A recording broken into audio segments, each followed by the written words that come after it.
Hi class, welcome. Today we are on lesson 19 of our Saxon Math 4, and today we're talking about elapsed time problems.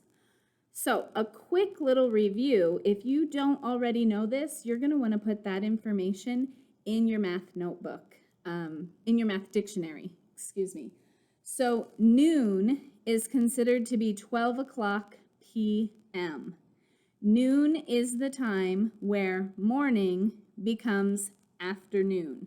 So we go from 11 o'clock a.m. to 11:30 a.m. to 11:59 a.m. And as soon as the clock ticks to 12 o'clock, it's not a.m. anymore, it becomes p.m. Midnight does the same thing from the afternoon and evening hours, all of the p.m. hours. Midnight is when it becomes morning again. So it goes from 11 p.m. nighttime, hopefully you're asleep, to 11:30 p.m. to 11:59 p.m. And then all of a sudden the clock ticks, it's 12 o'clock. It's no longer p.m. hours, it's now considered a.m. At both ends of our 24-hour system, every time the clock hits 12 o'clock, we flip from a.m. to p.m. or from p.m. to a.m.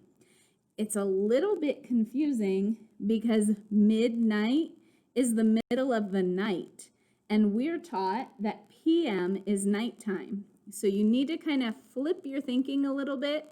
p.m. is not nighttime necessarily. p.m. is our afternoon, evening hours. And then some nighttime, because I'm sure most of you go to bed well before midnight. So a.m. is most of our nighttime hours from 12 o'clock in the morning, that's the middle of the night, until you wake up maybe 6, 7, 8 o'clock a.m. You've been asleep for all of those a.m. hours. So there's a quick little review. Now let's get started with our lesson.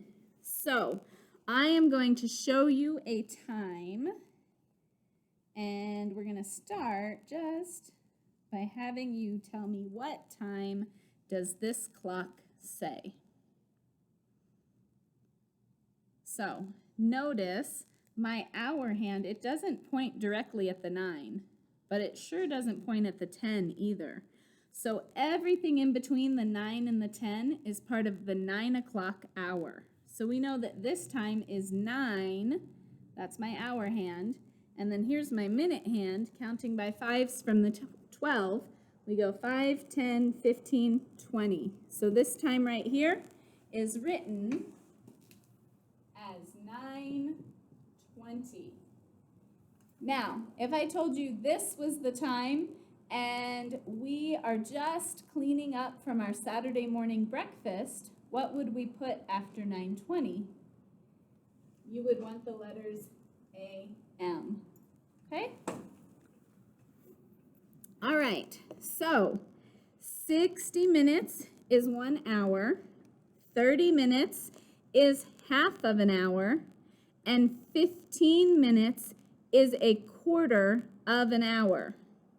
If the time is 7:30 here, we always start our clock at the 12. So notice, actually I'm going to switch clocks on you because this one moves my hour hand automatically.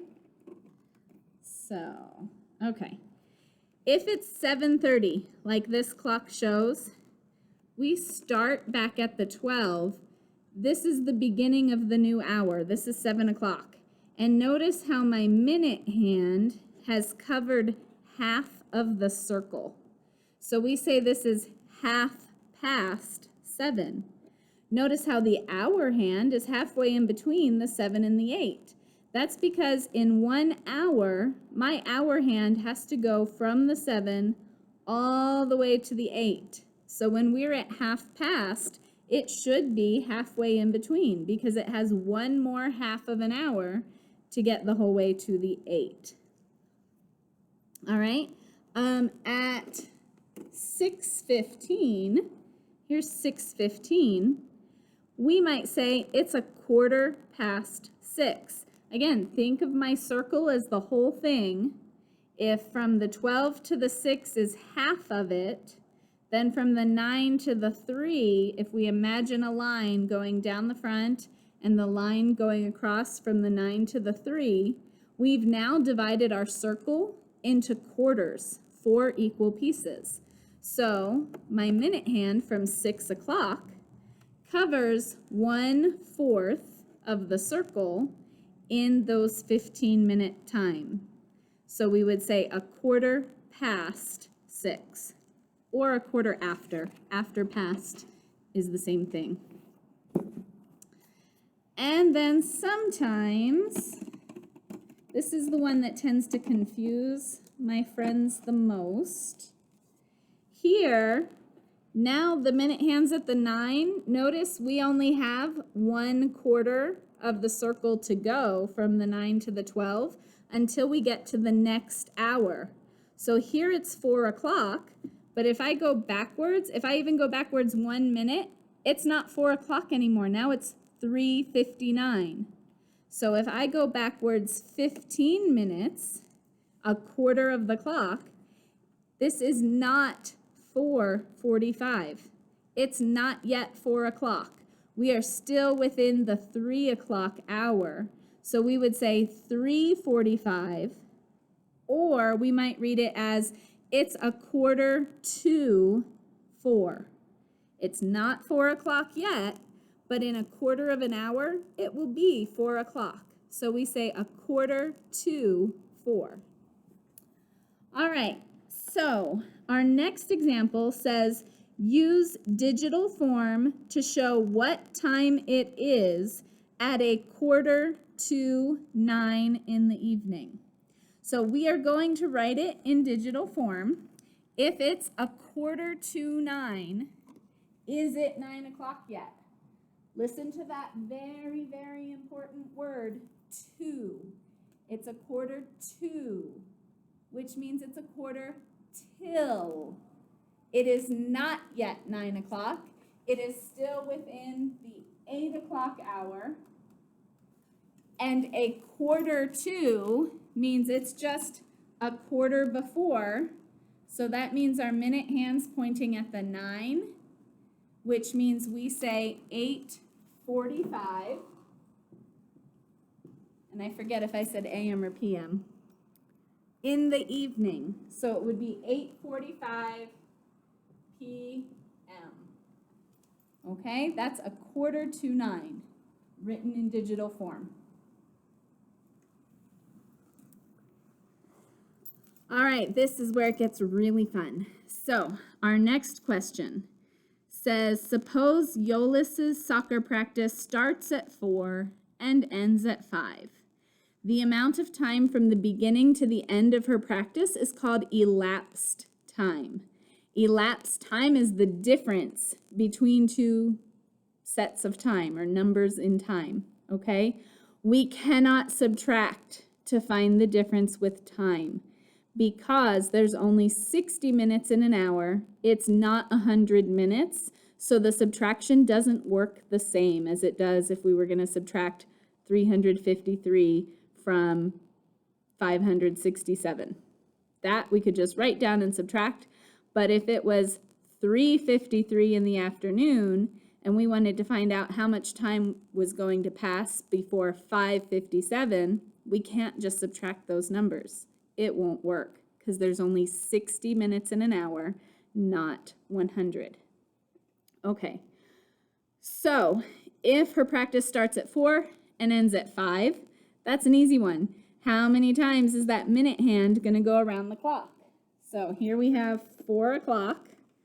To get from 4 to 5, I just have to send the minute hand around one time, which means 1 hour has passed. So here's another example. Hector participated in a walk-a-thon fundraiser on Saturday morning. The clocks show the time he started and the time he finished. How many hours and minutes did Hector walk? So here's what time Hector started.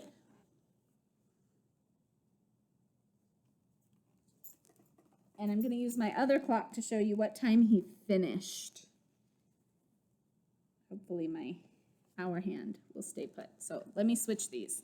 So you can see he started here, he finished here. Well, to be able to solve this type of problem, you have to be able to read the clocks.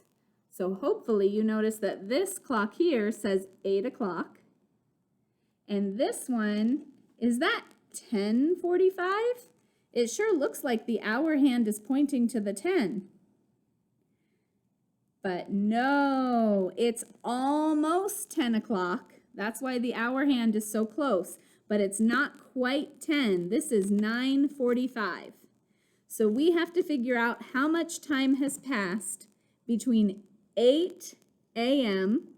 and 9:45 a.m. So because we can't just subtract, I like to use my fingers for this. We go from 8 o'clock to 9 o'clock. That's 1 hour. Now, if I added a whole nother hour, I would be at 10 o'clock. But he was done at 9:45.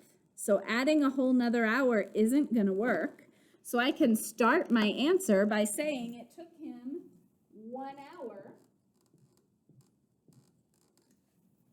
But did he finish at 9 o'clock? No, he finished at 9:45. So how much time is there between 9 o'clock and 9:45? There's 45 minutes.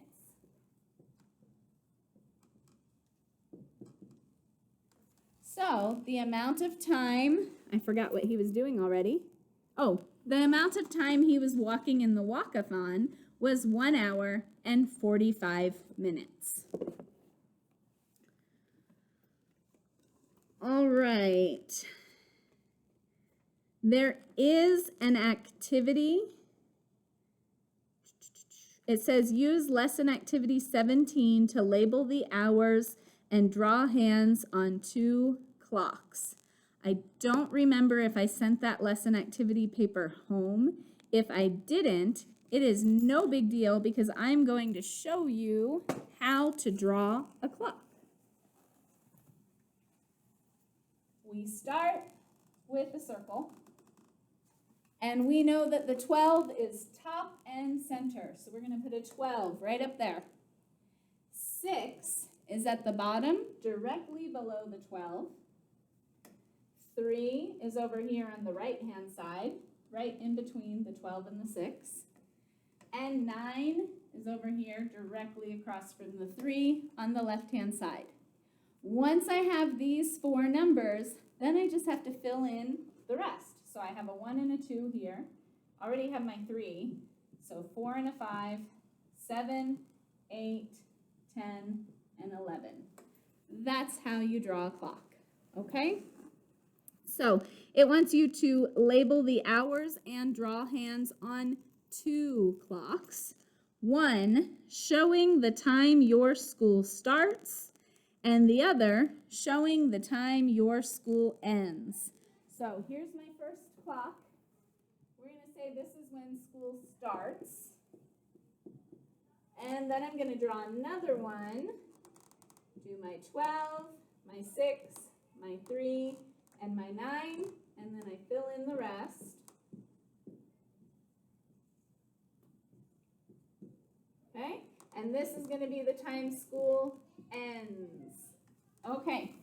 So if you are in my class, our school starts at 8 o'clock.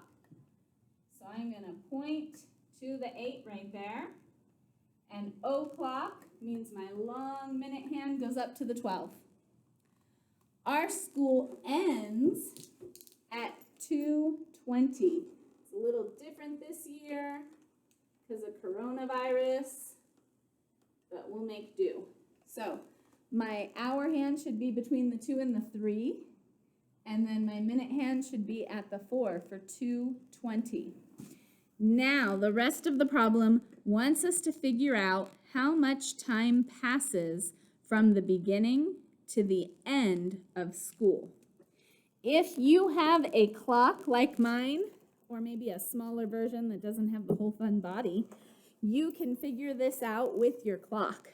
It's already set for 8 o'clock. That's what time we start. So I'm going to push the minute hand around and count my hours. 8 to 9, that's 1 hour. To 10 is 2 hours. To 11 is 3 hours. To 12 is 4 hours.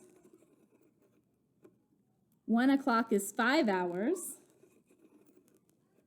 2 o'clock is 6 hours. Can I go a whole nother hour from 2? Do we end at 3? No, we end at 2:20. So I'm at 6 hours, and I have to add those 20 last minutes.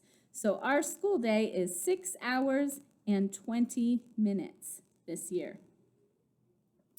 If you are watching this video during any year other than 2020, that answer may not be correct, but for this year, that's what we've got.